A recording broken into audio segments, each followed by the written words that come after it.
La célébration de la Journée internationale des droits de la femme, ce n'est pas seulement à Abidjan, mais aussi à l'intérieur du pays. À Yamoussoukro, capitale politique de Côte d'Ivoire, le directeur général de l'INPHB, Institut Polytechnique Houphouët-Boigny, a célébré les femmes de l'établissement. C'était en présence du chef de cabinet du ministère de l'Enseignement supérieur et de la Recherche scientifique. Zénab Dosso nous commente le reportage de Charles Kouakou. L'édition 2022 de la Journée internationale des droits de la femme avait un caractère particulier. La présentation du numéro vert de l'INPHB pour dénoncer toute violence ou harcèlement au sein de l'établissement. Des conférences et une projection de films en rapport avec le thème national « Égalité de chance pour un avenir durable en Côte d'Ivoire » ont marqué le moment.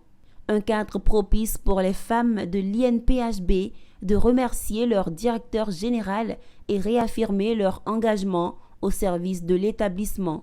Femmes de l'INPHB, engageons-nous solennellement en ce jour du 9 mars 2022, commémorant la Journée internationale des droits des femmes, à servir, à accompagner toute l'équipe de direction, à remplir sa mission avec succès. Conscient du rôle que joue la femme dans la société, le directeur général de l'INPHB s'engage avec l'appui du ministère de tutelle à poursuivre ses efforts, d'où l'intérêt de cette initiative. Il faut savoir que les femmes finalement font partir, c'est la complémentarité dans l'effectif au sein de l'INPHB. Sans elles, tout le programme que nous menons au sein de l'INPHB, tout le développement que nous souhaitons au sein de notre institut devient vain. Consciente donc du potentiel et du rôle de la femme dans le développement et le rayonnement de son département ministériel, le professeur Andama Diawara a inscrit le genre au cœur de sa politique. Clap de fin de la Journée internationale des droits de la femme à l'Institut national polytechnique Houphouët-Boigny de Yamoussoukro. La remise officielle de présents aux femmes par le directeur général de l'établissement.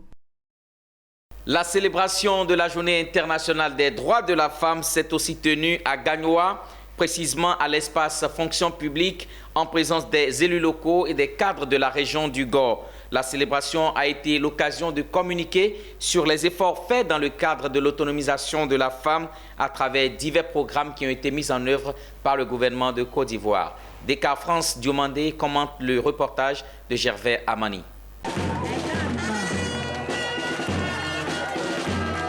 Les femmes de la région du Gor n'ont pas voulu se faire compter les festivités marquant la journée internationale consacrant leurs droits, les officiels aussi.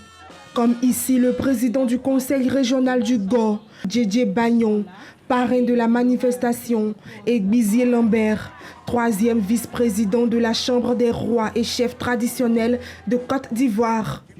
Occasion pour le directeur régional de la femme, de la famille et de la région du Gor, Dirabou Roland Richard, de saluer l'engagement des femmes dans le développement de la région du Gor. Il a toutefois rassuré que des efforts ont été faits dans le cadre de l'autonomisation des femmes à travers divers programmes qui ont été mis en œuvre par le gouvernement. Il y a déjà une amélioration, tant au niveau social également. Au niveau professionnel, nous pouvons dire également que les femmes sont assez représentatives. Nous pouvons remarquer la présence même de femmes sous-préfets, de femmes maires, mais nous jugeons cela insuffisant car c'est seulement les élites qui émergent.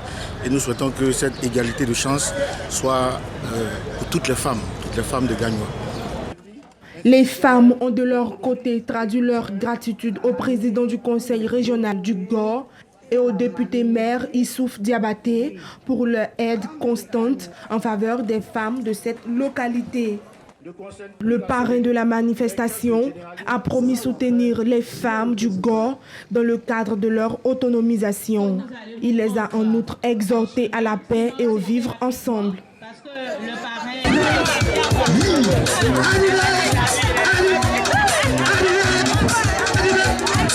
Cette 49e journée internationale des droits de la femme a été meublée d'une série d'activités au plan local. Il s'agit de l'organisation d'une journée sportive, un don de sang et un concours culinaire.